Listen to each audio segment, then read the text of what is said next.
Hello and welcome back to Teachers Talk. I'm your host, Elisa Mugavazi, and today we are with a familiar face now. She is a regular degular on our show. Welcome back, Margaret. Thank you so much for having me back. Thank you so much for your time. Time is expensive nowadays, so thank you so much for your time.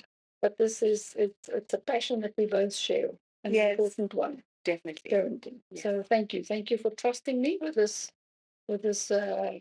important and vulnerable subject. Yeah, definitely. So yes, we are back where conversations are we're taking the conversations outside of the classroom, outside of the teaching space, and we're bringing it to you guys as the world of South Africa. So today is an interesting one. It's one that I would like parents to pay attention to because we are in the world of technology. We're at a place now where maybe 5 years ago, we still thought, oh, it's one of those, yes, we'll adjust, but now it's real. It's in our faces. Every other person is on their phone, and now our children are involved as well. So we're speaking about technology, social media, and you said it's the new parent. Yes. Almost. New parent. It is the new The parent. new parent, the new babysitter. Yes, the new parent, the new babysitter. And it's changing mindsets from a very young. Yes. I think that's the thing to consider and the consequences that come with, like with everything else. Again, the boundaries that parents have to set. Yes, definitely. So I'd like us to start off, obviously, with a what are the technology what is the technology aspects we're speaking about? What are the social media aspects that we're speaking about? Just to create a practical visual picture for the parents. All right, if I can just start with something else before I go, just Okay. to seeing that your entire podcast has been a focus on parenting. Yes. I just want to go back again to say, what is parenting? What is actually parenting? And if you also be in education, the word pedagogics, Yes. derived from Greek, refers to education. Occasionally. And looking at the word paidos, meaning child, and then agagos, meaning to lead, and to lead our children. Yeah. And how do we lead our children? And as parents, we need to lead them by guiding them, by role modeling behavior, by role modeling our behavior. I want to stress that. Yeah. And, so sadly, it's been replaced by additional role modeling behavior on social media. So you've got, your children watching whatever's happening, they've got influencers that are popular, that have become the new role model. Yeah. And sadly, because parents are so busy, there's not that much involvement in terms of what they're watching, time they're spending, dangers of exposure. And, I really want to ask parents if they are able to trust social media to navigate children in terms of creating or forming a healthy moral compass. Can they really trust all social media, to form a healthy moral compass for their kids? What they want them or how they want their behavior to be modified. Yeah. That is a very it just takes me back to my childhood. Um, in my household, later on when we were in, I think, high school, my dad introduced like a no television screen time. So we knew from a Monday, I think it was, yeah, from Monday to Friday. Yes. Friday night was from Monday to Friday, no TV, no anything like that. You go home, you do your extramurals, you come back, you do homework, you cook, we eat, and that's it until Friday. And then Friday, Saturday, and Sunday, we knew, okay, we had, TV time. And even with that, the TV time was controlled. So DSTV had been, I think they introduced the parental guidance control thing. So there are certain channels we could not see. And obviously at the time as children, we were just like, oh my word, this can't be. But now as an adult and with everything that's happening, I totally understand that. And I appreciate just that form of thinking, on their feet, and my parents say, what, this is what we're gonna do. And we had no choice. We didn't, fight it. It became a norm to the point where even today I don't watch TV as much as the regular person. That again goes back to what we discussed in the first session. So social media again is connected to the parenting style we choose. Yes. Will you be the permissive parent, allowing them to watch whatever, whenever? Kids are scrolling till 3 in the morning. Yes. They go to school, they're tired.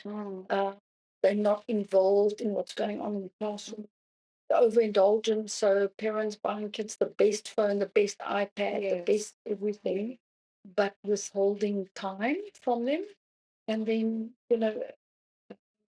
helicopter parent, mom's watching everything you, so that child also becomes anxious because they don't have any freedom.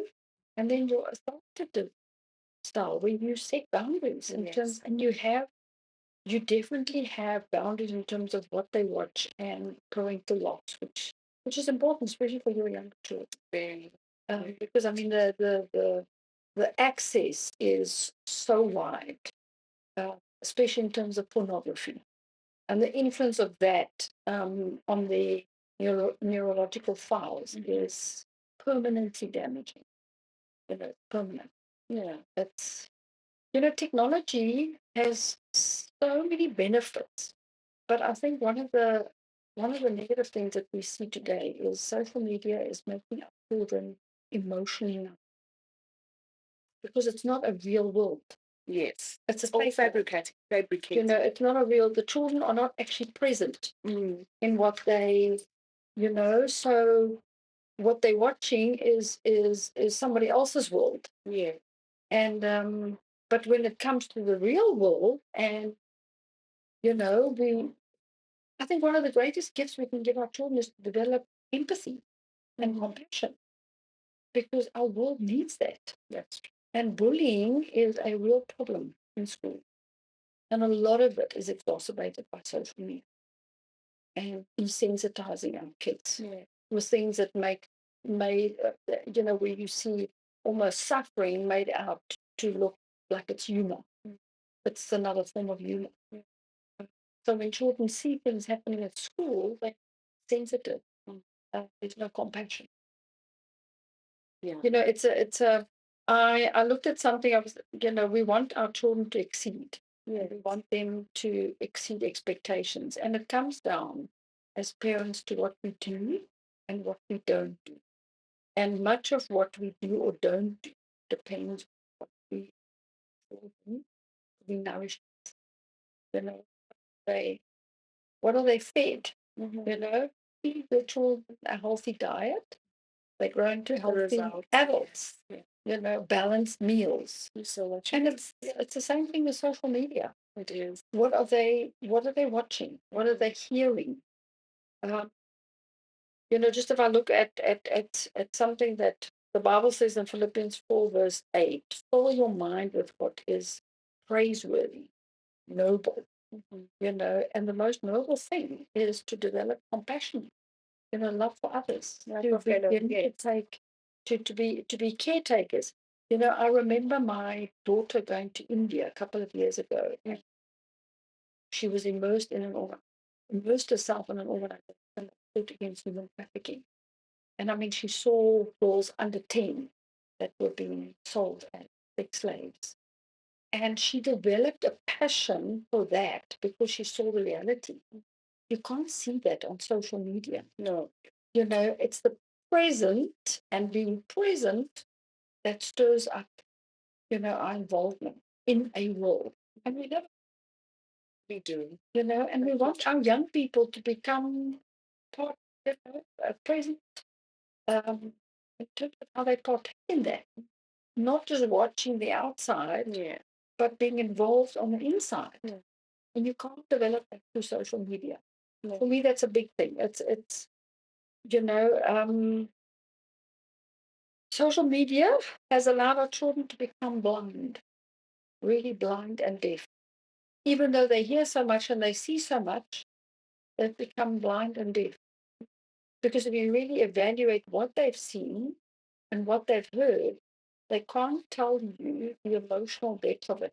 They can't. They don't even fathom the seriousness. I have a scenario where we were speaking about population as a topic in the classroom, and the question was, how would we decrease population?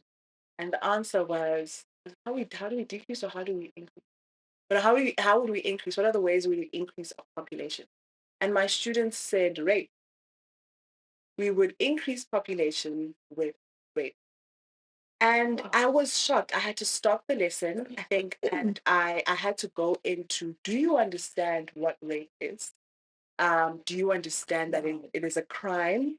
Do you understand? And I saw for the first time then that these children are watching social media. This name has probably been thrown around so much that for them, they probably means it's just an intimate act and get a baby. They do not understand the crime aspect of it. And no one, The abuse, the it's the violence. abuse, the violence, the mental health issues, and all of that that is involved in just that word. And for them, they used it that loosely. But that's what social media has done. Exactly. It has actually minimized the seriousness and desensitized people. So, we want to fight the whole GBV thing. But I mean, you get a comment like that in your classroom, and what does that say? What does that say? Wow.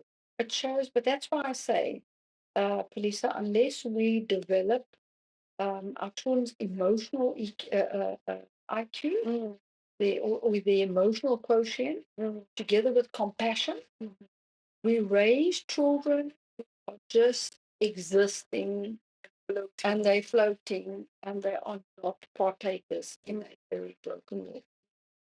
They literally absent from. You know, it's a long battle, but I'm glad we're starting with this conversation, and even more so with you and the work that you do with schools. I'm glad that there is some sort of let's actionize this and sort of bring back, you know, the moral compass of our children, teaching them, from the basics, what is right and what is wrong. And somebody said on social media, these days, right is wrong and wrong is right. There is no clear definition anymore. Everything is just gray. We've shifted the moral boundary. Yeah. We've shifted, and social media has definitely Played a role participated in and played a that. big role in that. And parents are still the primary educators, especially in forming that moral compass. They still control. I mean, a child's moral compass is actually, or the foundation is formed by the age of 6. So, yes, your child might go to preschool or whatever, but you are still the primary, you play the primary role in how much you invest in their moral compass in terms of what is right and how you role model and time you spend with them. And it's easy when you're busy to use TV and a phone and to use an iPad Yes. to take over that role as a babysitter, as a secondary parent, especially for single parents who are struggling. And it's like, you know, they're getting something. No, they're getting nothing. It's actually they're getting nothing. It's an empty. It's an empty conversations that are faceless don't have nearly as much into nearly don't have as much quality in terms of that. The little time, bringing face to face. I just using another example. I recently visited Egypt, and I mean everybody focuses on the pyramids, and you've got to go to the Valley of the Kings, Giza Valley of the Kings, and we did that. We saw all of that. But I saw another side of Egypt. And that's something that social media doesn't speak about. show you unless you walk and immerse yourself in that. And it's called Garbage City. And it blew my mind where people live in a place called Garbage City, surrounded by garbage, making a living out of the garbage. Um, the stench and the whole atmosphere was overwhelming. Sure. And the thing that Just like struck me the most was a 5-year-old boy with a garbage bag bigger than an adult that he was trying to get across to another area where he was going to sell for recycling for a few pounds. That side you'll never see ever. and I saw that and it That's the side of South Africa, sorry, the side of Egypt that will never be shown on social media.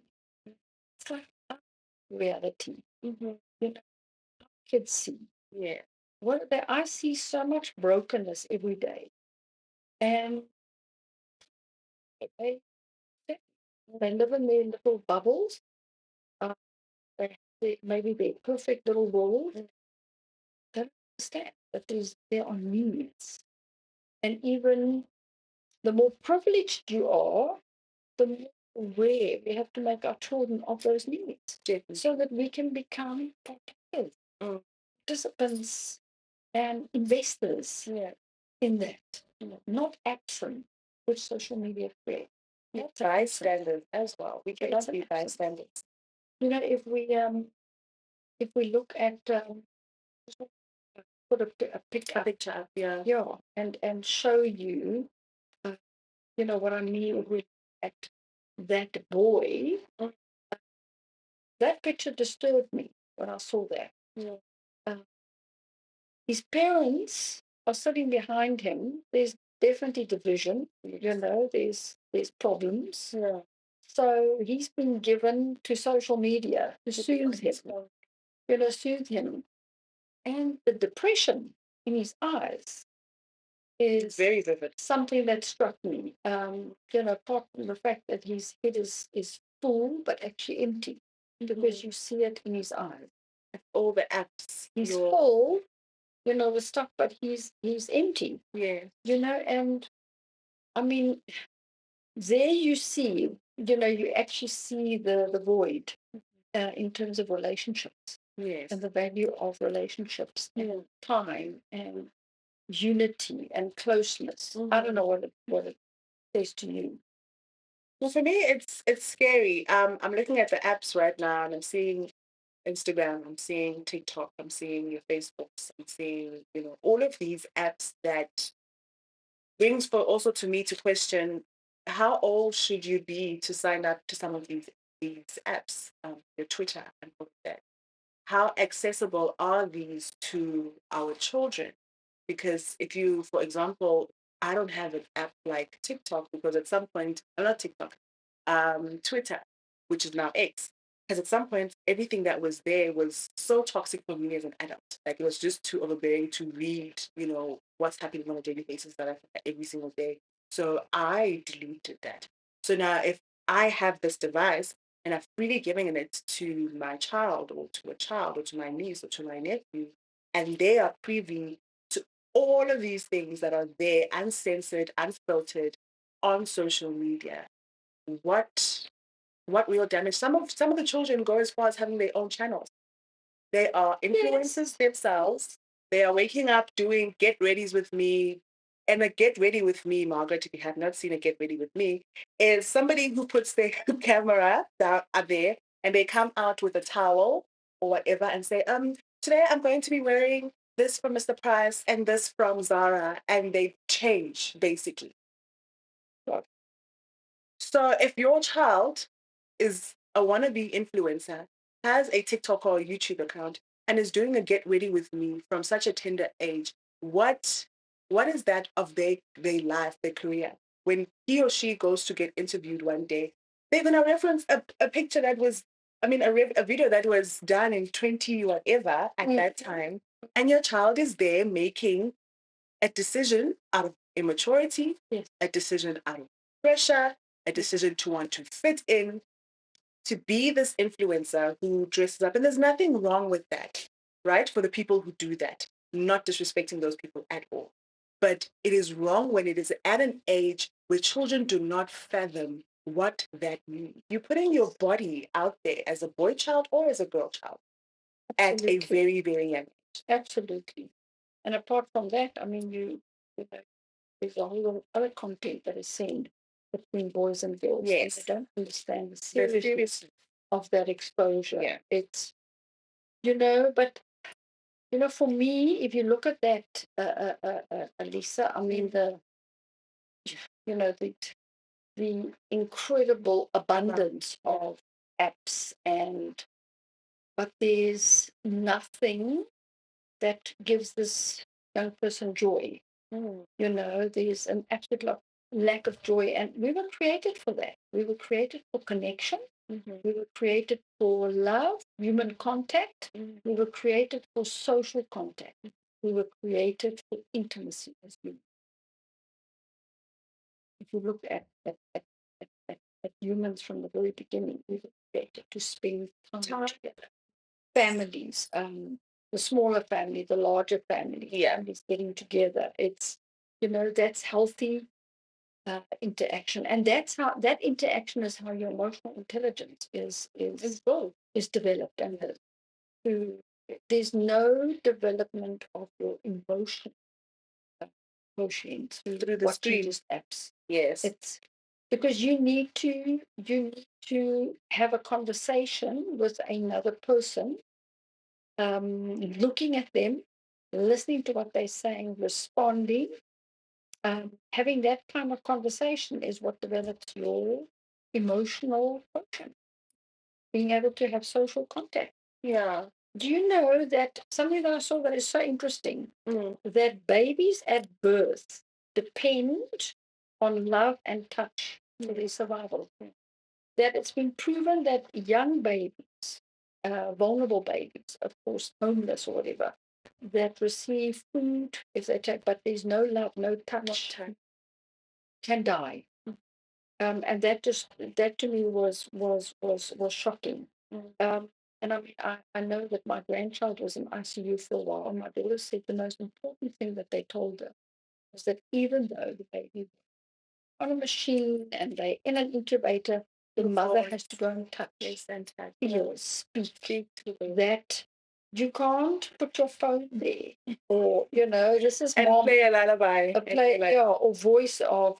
You have to speak to her. She responds to your voice and to your touch and to your warmth. And that is how we were created. So social media, you know, avoids all of that. It creates a faceless fake reality. And I think also, sorry. Yeah.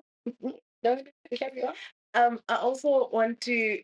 I like that you're highlighting as well the after effects in the developmental stages of a child, because I think that's very, very important. Again, an experience I had, I just went to camp recently, and obviously camp is a place where there's no any sort of social media. We're out in the windows, we're having fun. Children are being children, they're playing. So we have an activity that we played, and in the activity that we played, they had to blow balloons. To my surprise, there was a group of three, or to our surprise, even as teachers and the facilitators as well, two children could not blow a balloon. Something so simple as blowing the balloon. And that itself speaks to how much time are children spending being children, interacting with other children. If there's a party at home, be a part of the decoration, do the decorations. That's how, you know, playing with balloons, playing with silly things, those motor skills, all of those skills are very important for the practical way that we need to live life.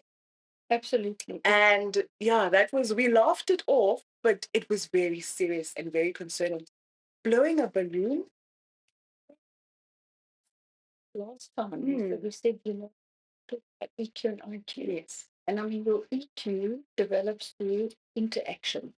Social, it's one of the things that develops your EQ. But I mean, the thing is, that's the thing that you need to make your choices from. So as you grow into a teenager and you have to navigate your choices, that is where you make your choices from. So if the child falls short in that, it's a real problem later on. And it might be seem like nothing, but those skills are important. I know that, you know, there's a lot of focus in mental health on neurotransmission and neurotransmitters, but large amounts of oxytocin and dopamine are secreted when you spend time with others, when you love others, when you interact socially, when you have that contact with the close relationships.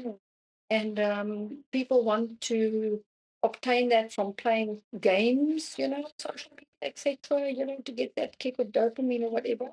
but you actually get that kick of dopamine by spending time with your loved. And a healthy way to naturally, sync your brain. Yeah. Just, natural, constant.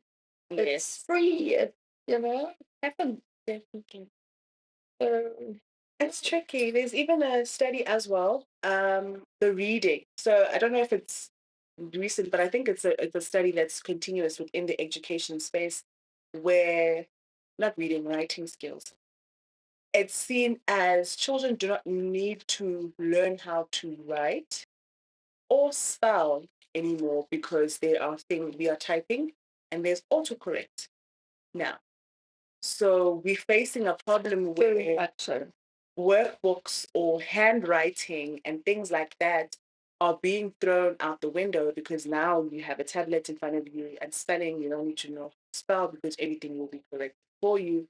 And I'm so for a world that's moving on. Yes, technology has a benefit, but again, the core values and the core principles and the core foundational skills that every child needs to know how to write. They need to know how to grip a pen. I think those are the foundational things that, you check the development of a child.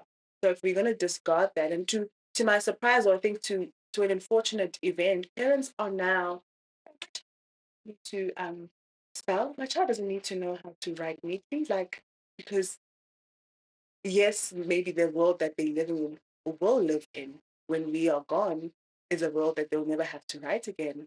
But what of those skills? And I don't know. I don't know what your opinion. Do we Are we the ones that are so stuck in our ways? But a lot of research and doctors are like, no. No. It's developmental. It's motor skills. Definitely. It's A large and your gross and your fine motor skills Mm.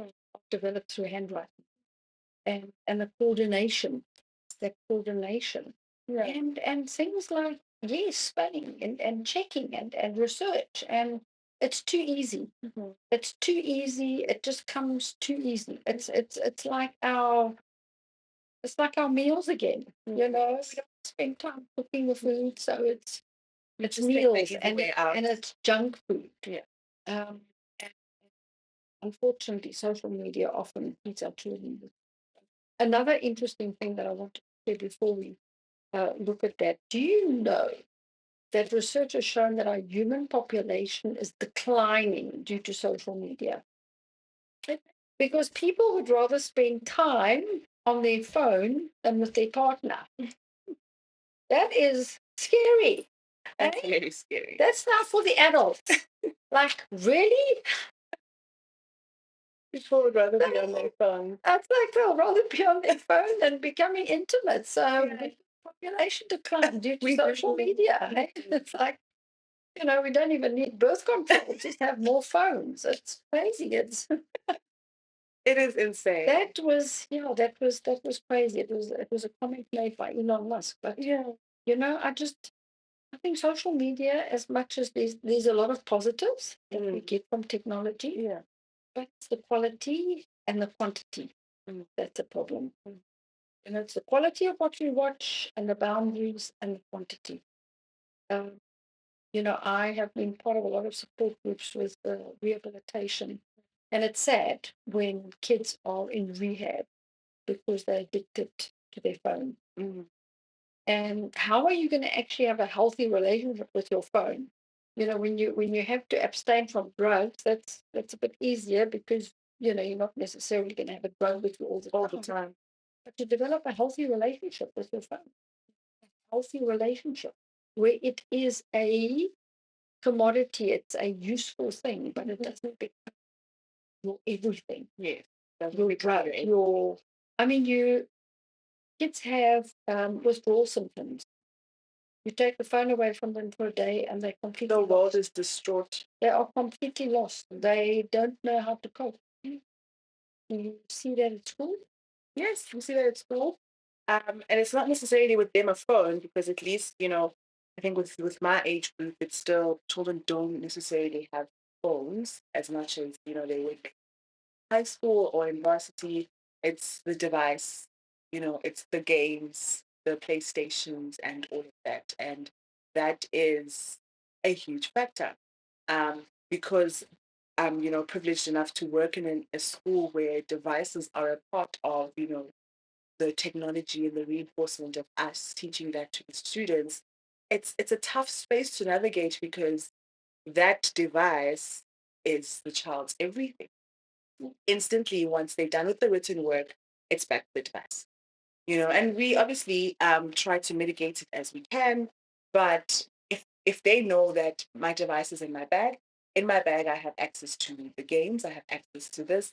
And children nowadays, no matter how much you can try, because you can protect certain games or certain things not being viewed with the Wi-Fi and all of that. The IT people know how to do that, but these children know how to bypass that. Yep, they bypass that and they free to their own device. So it's a difficult battle that we face. I don't know. I don't know how to. Yeah, it's sort of like a rock and a hard place because they need it because they need to learn how to use the different, things because the workspace is going to demand that of them one day. But also, where do we draw them? I think, as we said, two things that stand out to me with this is parents still need to be the primary role in terms of how they guide their children, how they help them to navigate a moral compass. Yeah.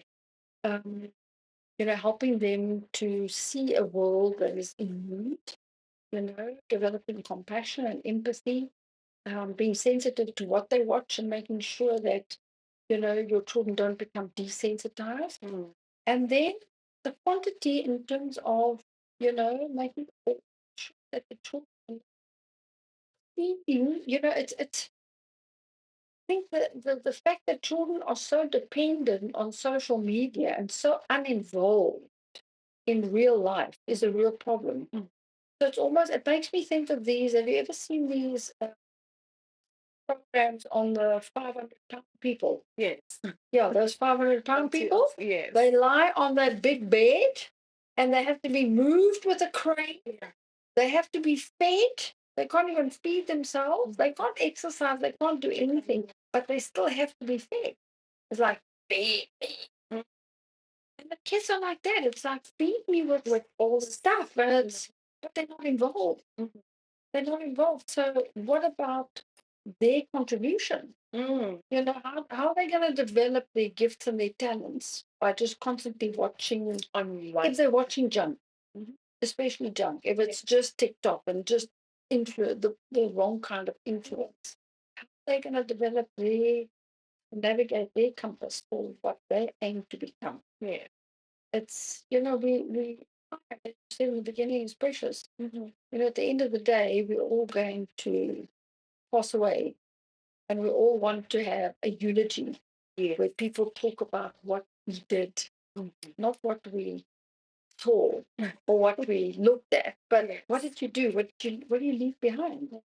And you can't leave anything behind if you don't participate, if you're not involved. And that's scary. We don't build legacies like that. Our young generation are not going to build legacies by addiction to social media.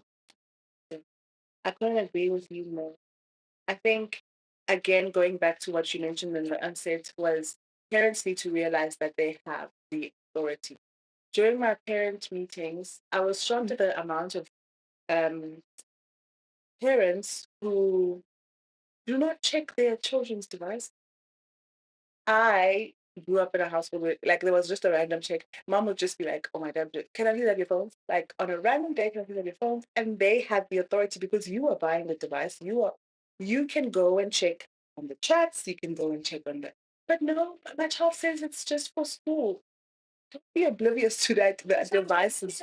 I mean, it's not only for school. You can go on all the platforms, check, link. Nowadays, these smart devices are really smart. You can link the whole device and its apps and its navigation on your phone to track what your child's doing. Yes. It's not an invasion of privacy when you are a parent. No. That I want to make clear. You are not invading any privacy. Only when your child is above 21 and outside your house are you going to be invading a privacy if you have your child's device linked to yours. But at a very young age, especially in primary and in high school, have your child's device linked onto yours so that you can see, you can track. These children have Uber apps and Bolt apps and all of that, on their devices. A child can merely order, an Uber from wherever and leave, and you wouldn't have known that the child has left. Absolutely. So Absolutely. parents need to take back their authority. Yes. That's why I say if you go back to the first session we episode, had, authoritative parenting is vital. And you cannot, parents don't, they would rather avoid the conflict of taking the phone and making sure that everything's safe than actually understanding the vital role they play by doing that. And it's necessary conflict. If you might find something on there that is going to shock your socks off. But then it's time to talk. Yes. To sit down and have those conversations. Why are you indulging that? What is that? Why are you talking? Some parents don't know that their children use swear words or how they engage with others online. And, Yes, some or parents that have they no send idea. photos of their genitals to other kids in primary school. And it's like, no, my kid would never do that. Are you sure? Are you sure? You have to be aware. Parents are uh, sadly sometimes on their own phones so much Yeah. that it's become it's become a barrier. And that's why we look at that example that I used. Parents are already divided. If you look In and the household itself. they divided, and if child is left to that To device. navigate, yeah. Yeah, Oversight. but it's a tough one. Tough one. Look, it's whatever you do in parenting is tough. There's no easy. Whatever we do, but especially time and navigating that role that you play in terms of the time you spend. Is it in today's world become difficult to use if we have enough of it. We don't have enough time. But if you take, if you look, I mean, if we look at the support groups we've had and children who are addicted, if you take all of those hours of a social addict on time and social media, wow, it's scary. It's scary, the hours. And then they say, well, I don't have enough time to study, or I don't have enough time to do this or do a sport, but they actually spend about 6 or 7 hours a day on their device and of unproductive time. It's not productive, it's not producing anything, it's not producing quality. It's just viewing, viewing, viewing. And that's crazy. It's it's binging. It's actually Yes, it's exactly that. social media binging. Yeah. I'd also like to just, if we can, list the dangers, because when we speak of social media, for me, it goes automatically to the apps, your TikToks, your YouTube, your Instagrams, your WhatsApp, your Facebooks. But there's another side of there's the games that parents also need to be aware of. Is one that I was also made aware of now that I thought it was an educational game. Your roadblocks. And apparently, children go online and they create their own characters. And in those characters, they do obviously these silly, outlandish stuff with each other, where the characters are, raping each other or whatever it is, maybe at a very, very young age, or they date each other in this imaginary world.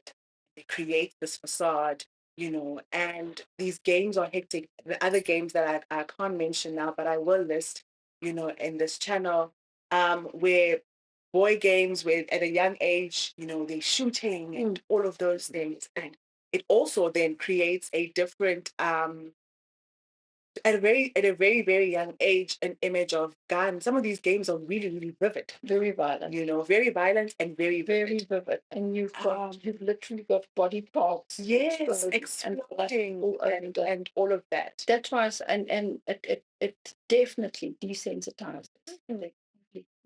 So violence becomes the norm.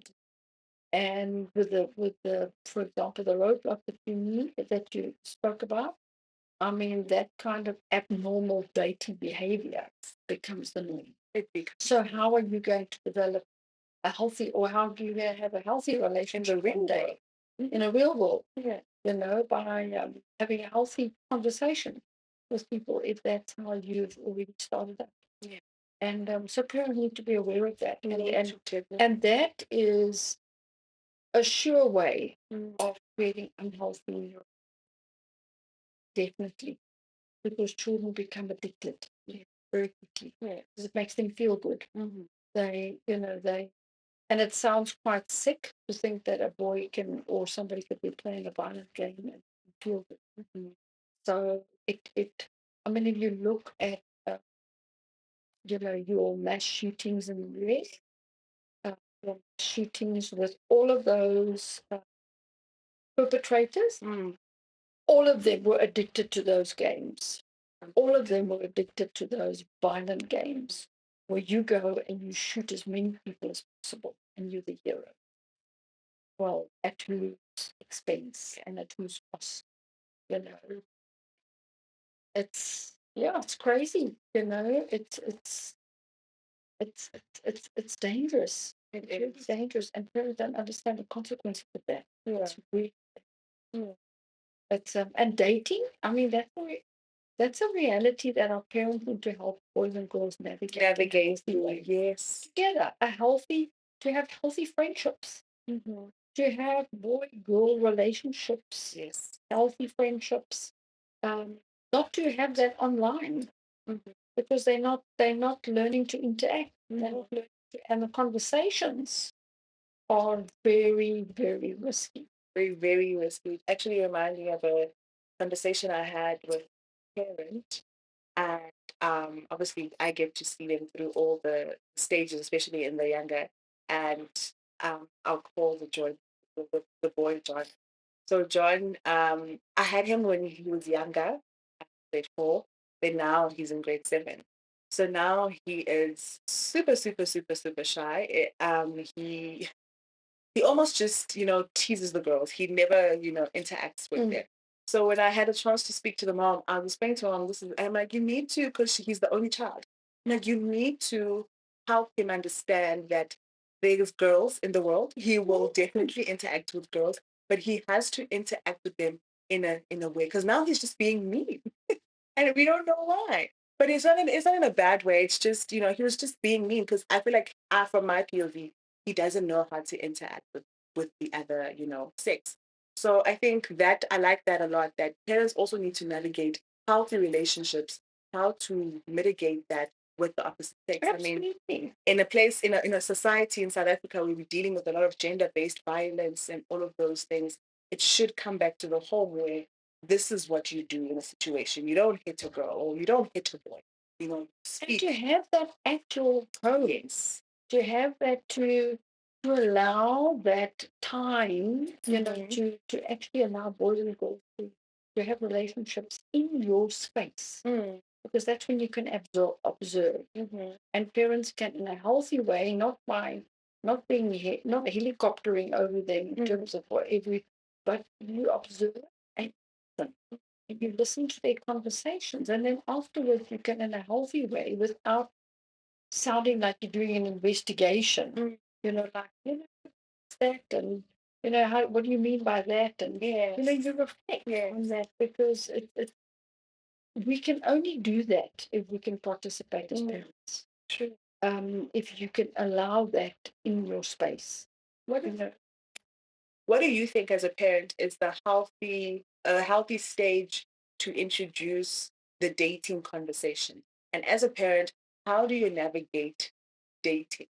Obviously, in this, every parent has their own parenting style, has their own belief systems, and all of that. But for those parents who are out there and who are, how do you navigate that? Just for interest sake, do you allow it in high school? Is there a specific age? Let's say the age of 18, where okay, because you've developed and how do you navigate dating um, in your household in a safe way? I think the first thing that parents need to navigate is the forming of healthy friendship from primary school. Friendships, no dating, but friendship, boy and girl friendships, and emphasizing that it's not a strange phenomenon, And then as they go into high school, I always say to the children, you need to develop emotionally so that you can enjoy that conversation and enjoy that, social interaction, and you need to be really emotionally to be able to deal with something like a relationship, to date, or to be able to navigate your own moral compass there by the time you're ready to date. And that can't be in grade 7. Yes. They all like, the thing is, kids are developing so fast these days. Their hormones all over the place. So they're like,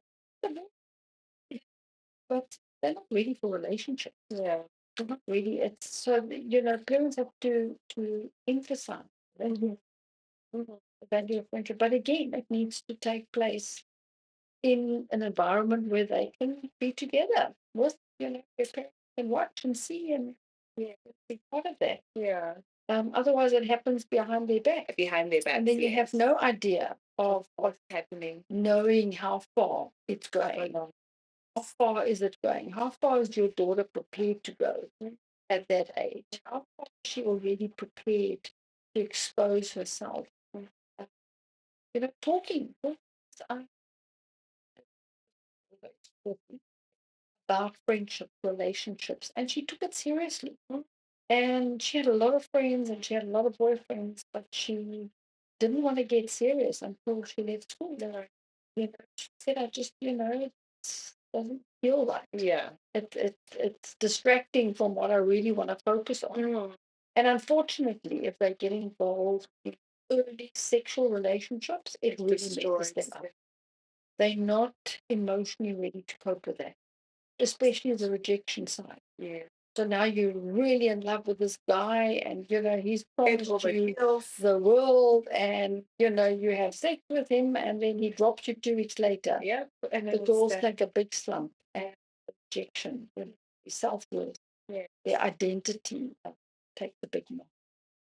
So they need to become solid in their self-respect, as in their relationship, to become comfortable so that they are and what they want, and that they can set their own boundaries, their own healthy boundaries. Yeah. No, I like that. My mom was also the same. She spoke to us about everything, prepared us for all the stages, and even in the stages, navigating. As awkward as it is, sometimes we laugh and we're like, "Oh, mom is going to go into this. She's going to go and tap into this topic." She talks us through everything. So I love that. I love that even with you, like talking through the boyfriend stage, the breaking up stage, whatever stage it might be in life, you the parent, you brought this life to earth, so navigate life with them as well. I think it's a beautiful experience, that parents get to hold their child's hand through everything and maybe rectify some things maybe you didn't do right. And they have the privilege to talk about their kids, about things that nobody else can because they're parents. And to use the time wisely that they have, so the children can develop responsible behavior. I think that's the biggest gift or privilege that we have as parents. Yeah. And it's hard because it will take a lot of time. And it will take for you to be unpopular. Yes, for some time. Very That's unpopular. But you're still a parent and it's your role, and authority is important. Authority comes with boundaries and love. In love, we will do that because we want our children to grow up to become independent and to actually take a stand in society and make a positive contribution and have a positive sense of purpose and identity. Yeah. I don't know if we did mention in this conversation the link to mental health issues with everything that we've mentioned. Yeah, everything. Mental health. Parenting is vital. And your emotional EQ is connected to your mental health. Yeah. It's not so much your IQ, but your and then again, as we said, your mental health, your depression. Main cause of depression is an abuse of social media because you have no contact it's a faceless world, faceless reality. So it's a real cause of depression and anxiety when you then do have to be in contact or in social or in relationships with contact. Children actually develop anxiety. Yes, they they feel anxious and paranoid and To interact with people. yeah. So because they never got that. so mental health, yes, mental health is seriously affected. Not the use of it, but the abuse of it. And there's a very fine line between the use of social media and it's like anything else. We talk about substance abuse and alcohol abuse, and any form of abuse has serious consequences. And the same with social media. It really affects a children's health in every sphere of their life. It's a huge one. It's a huge one. But I've always said I'm glad that we're having the conversation. I'm glad that we are putting, this information out there. By now, I hope parents are, this is not the only, episode. There are a lot of episodes that a lot of experts speak on, this particular one. But I hope the parents watching do, take it to heart. And then just to bring it into reality, we did mention a few, to say what are the actual realistic boundaries that parents can set, especially when it comes to new technology and your social. You've mentioned time and time again, I think in all your episodes, you make emphasis on spending actual time with your, children. But what are the other things that they can do as parents or caregivers? Anyone who's in a space with his children, what are the actual, small little steps that they can take to ensure that they are creating a safe digital space for their children? I think if parents create a space at home where it actually is an enjoyable time to spend time with their parents, meal even things like game nights, which a lot of people don't enjoy anymore. But if they enjoy that time with their children, there'll be less of a desire to grab social media as a cop As the out fun time. as another option. Yes. But I mean, after a busy day, to have time to read, reflect on the day before there's any before there's any social media. To spend that bit of time to reflect with them. Um, you might give them a bit of time, say a bit of TV time or whatever, dinner or do something, talk while you're having dinner. That is important. Sit in front of the television. And to make it a most definite no-no for kids to go to bed with it. That is the first of all, it is the biggest cause of children who struggle to sleep. They struggle to sleep, they struggle to fall asleep because of And sleep is important when you're a child. very important. And the kids then just start scrolling. They don't they don't know where to start. Could you go from this and then go to that and you go carry on and often find that they're scrolling till 2 or 3 in the morning. Able to school or study or be alert. None of us can do that. Sleep is vital and kids cannot go to bed with it. Start talking about the healthy use of your media. For what is it? And to, as we've said, to do a check on their phone again. What are they on? What are they enjoying? Why are they on that app? Why are they drawn to that? Mm-hmm. And especially with the games. Yeah. What are the dangers? To talk. Again, talk. I mean, talking conversation. There's no point in trying to prohibit something if you're not going to have conversations. Definitely. To create better options. To I mean, there are a lot of things that young people can watch or be involved in that can still be positive. Yes, definitely. But I mean, for them to be involved in physical activities is also a big area. Yes, is a big one. Kids still need to play sport, and young people need to play outside to develop in those ways. All that comes home from school is on social media is going to be a child that is going to. Definitely. Is that, yeah, we hope that helps. We will never does. cover everything. No, we'll never cover everything, but I think the main message has definitely been delivered. For me, yeah, I'm happy. I'm happy that it's been delivered. Parents, take back your role as teachers, as fellow caregivers, as adults in society. I think also we play a huge role, and if we can try re-emphasizing, these things, like I see it in our everyday, my examples of camp and all of those things. It's the small gaps that are really happening to our children. It's really happening in real time, and if we have time to rectify that, let's rectify that. Let the children be children, but let the adults and the parents still play their role, set those healthy boundaries, so we can have a generation of people who, we can be proud of one. We all know where our country is at the moment. We're all frustrated.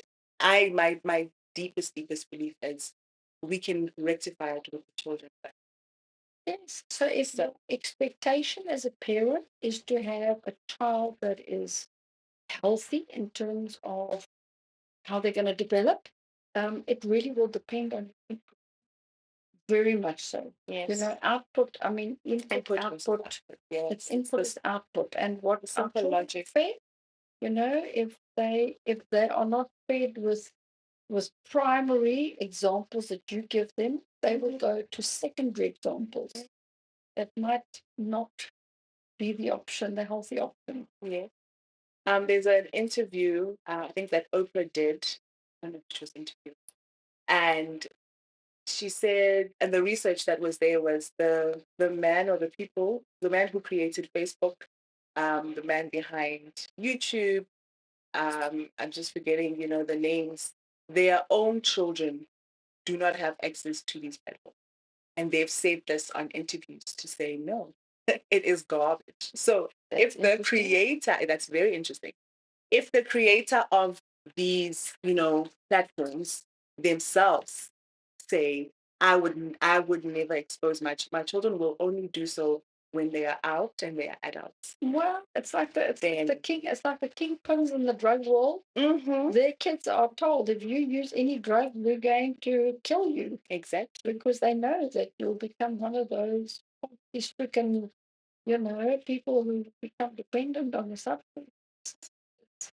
Dependence on anything will not develop independence. Yeah. Yeah, absolutely.